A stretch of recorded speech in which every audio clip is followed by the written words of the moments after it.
Welcome, fellow watch lovers. Today we're looking at the San Martin SN017 mother of pearl dial. This is the sterile, no logo variant. First, we'll take a look at some of the specifications of the piece. We have a sapphire crystal, a ceramic bezel insert. The hands and indices are lumed with BGW9 Super Luminova. We have a stainless steel case that is brushed on the top of the lugs, and the sides are polished. The dial itself is a mother of pearl, which has a gradient transition from the top, which is where you can tell there's mother of pearl in there, and it looks like blue, and in some lights you actually have little tiny tints of purple in it, and then it fades down to kind of a dark black. And where the fade is, and the black is kind of matte. Where the fade ends kind of depends on your position and angle.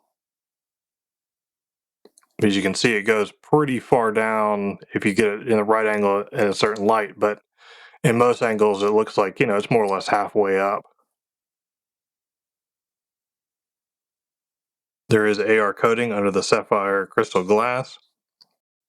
The bracelet is also stainless steel and primarily brushed, both on the top and on the sides. On the clasp itself, you do have this chamfered edge that is polished, and the corners are not sharp, kind of rounded off. Feels like a nice step up from a number of cheaper models, and I'll show comparisons here later. We have a fully milled clasp. It has two push buttons for the deployment. It clicks well, and it feels very solid. If I press down on one side of the pusher, it's not going to release. It really needs two, which is good, because on some cheaper clasps, you can find that two button push pins sometimes will feel linked, and pressing one side will release it, and you don't really want that. It does have 4 micro adjustments, which it does not have any easy link extensions on here or a glide lock, but it does allow for fine adjustments without the need of those. But that does mean you do not have on-the-fly adjustment abilities. The Cyclops does have the magnification of the date function, and it is about 2.5 times, which provides a rather significant magnification over the date that is on the date wheel itself. Mine is not, I would not say that it's perfectly aligned on the Cyclops, but it's also not far off enough that I would actually care. The bezel is 120 clicks, and the clicks are very satisfying. And it is put on here with very high tolerances. There's really no back play at all, no lateral side-to-side play. This movement is basically me moving the watch on the case. It's not actually moving the bezel. It lines up on the indices as close as I would really need it to be. It's not quite as perfect as on one of my other San Martin watches, but it's only off by a very, very small amount that to me is basically immaterial. And really the only time that I would notice that is really under my macro lens magnification. I mentioned that this is the sterile dial variant with no logo on the dial itself. I did that not because that I don't like the San Martin branding, because I do. I think the San Martin branding is just fine. On this particular piece, I wanted to have kind of the maximum amount of visual impact of the mother of pearl. Part of the appeal of this particular watch was having subtle mother of pearl there, but having the San Martin logo in there, I felt like potentially take away your eye from the styling. I also like just the idea that the watch is focused on telling of time. where many of these watches of this style, it's such a classic and iconic design. A lot of people become focused on it actually being or not being what it's representing, and this makes a clear distinction. It's not trying to be anything else. Now, it does have some branding on here. You'll see the S on the crown, which does not match the hex logo that's on the clasp. So there is a little bit of the mismatch San Martin thing that they've started to change some, but it's not changed on this watch, even though I just purchased this watch. The screw down case back, also sterile, no logo, just basically brush finished with the little tiny gear teeth. This is not the type of case back that you'll probably undo yourself unless you have proper tools. But I appreciate the cleanliness of the design, as that makes it fit nicely on the wrist. There's not a whole lot of protrusion. Let's talk about the movement a little bit. This is powered by the typical Seiko NH35. We do have a screw down crown. It does hack, stops the movement running when you open it, and it does have of course the date position because of has the date wheel there that's visible. Now, I have an NH35 in many different watches. This one in particular ends up standing apart a little bit because of the fact that interface between the crown and the crown tube is just done to an excellent standard. A few of my NH35s, obviously there's nothing wrong with movement itself, but it's really that interaction between the crown stem, the crown tube, and the crown popping out, setting it, and then putting it back in. And not all watches are created equal on that front. And this one is done to excellent tolerances and standards. You undo it, you hear the little pop, you can feel the little pop, pulled out first position, second position to stop the movement, move the hands to set the time, all very smooth, push it back in, and getting it to catch is very easy. Now I've sized this for my 7.5-inch wrist, and it comes in at 153 grams. They say it's 40.5. Mine measures a little bit under that, I think, with my measurements for the diameter. The thickness without the protruding cyclops is about 13 millimeters. You'd want about a 20 millimeter strap for replacement, and tapers down to 16 millimeters, and then back up to a little over 18 millimeters on the clasp itself without factoring in the pushers. It does have female end lengths. And measured tip to tip, it is 50.7 millimeters. So I have other similarly styled watches. Here's one from Pagani Design in black. Here's one from Addy's Dive, also in black. One on the right has a quartz movement in it. The Pagani Design has an automatic movement in it.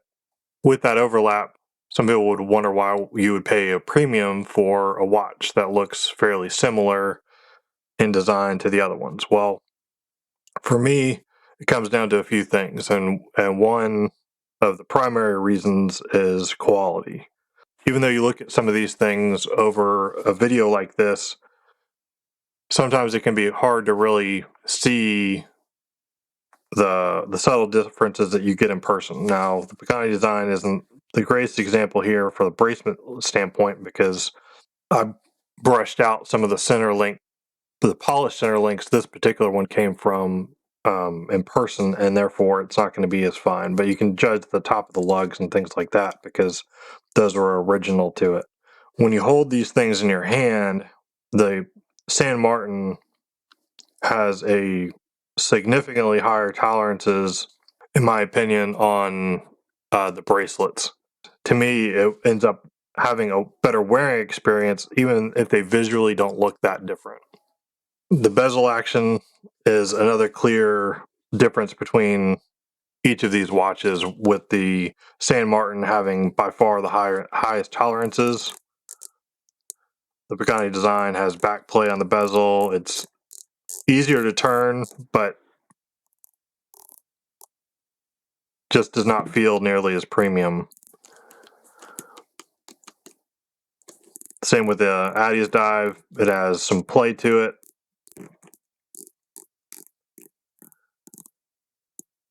And just isn't finished to the same level. The sterile dial mother pearl is another rather significant difference, I think, between these watches. If you look at it in person, it just has effectively a different feel to it, with kind of the dynamic nature of having that mother of pearl in there. I have other Pagani designs that have the gradient from blue to black, but it's not done with mother of pearl and doesn't have those gradients within the gradient feel and kind of that texture you get with the mother of pearl dial. Now, the other interesting thing about this is that it stands out a bit in this lighting scenario where I have lights that are fairly bright on this for the sake of creating the video, and when you take it outside, of course, you can see the changes taking place. Under normal lighting conditions, just in a normal room with overhead lights, it can go from quite dark on the top, very dark blue, to black, and almost even close to black if the lighting is pretty dark, to moving it into more prominent lighting conditions. You can really see the difference here. I didn't see anyone else reviewing the sterile dial, and to me, that's kind of a key selling point here. So I wanted to showcase the watch a bit and give you some of my firsthand experience with this piece. Even though this costs quite a bit more than some of the other alternatives on the market, I think the tolerances make it feel worth it. And I think the question comes up fairly frequently with San Martin, if it's worth the premium price that they charge above some of the other alternative brands on AliExpress. And obviously that's going to be a personal decision for you, but I would tell from my experience, San Martin really provides what I would call a premium experience with the watch.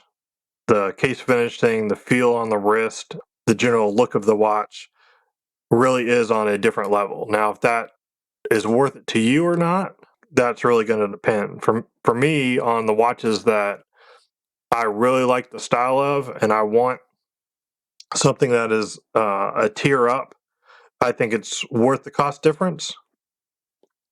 If it's a style that I may only think about occasionally as part of the collection to rotate every now and then, I may not be willing to pay the extra premium and go with a different brand. Or if I just want, a taste of that to see whether or not I want to pay the premium for it. And, some of that happens. I can see someone starting off with, a $40 version like this and say, oh, that fits pretty well for me and I like the style and I wear it a lot. And then you end up saying, well, now I want to step it up and I want to get a premium piece, because these really compete in finishing with much more expensive watches. And that's kind of what you're getting here, is you're getting a much more premium experience for a very reasonable amount of money.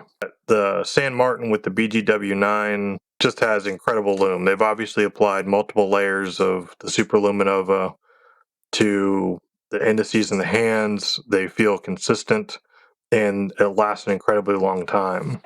Well, I hope this review has been helpful to you. And if you enjoy this content, please like and subscribe to the channel.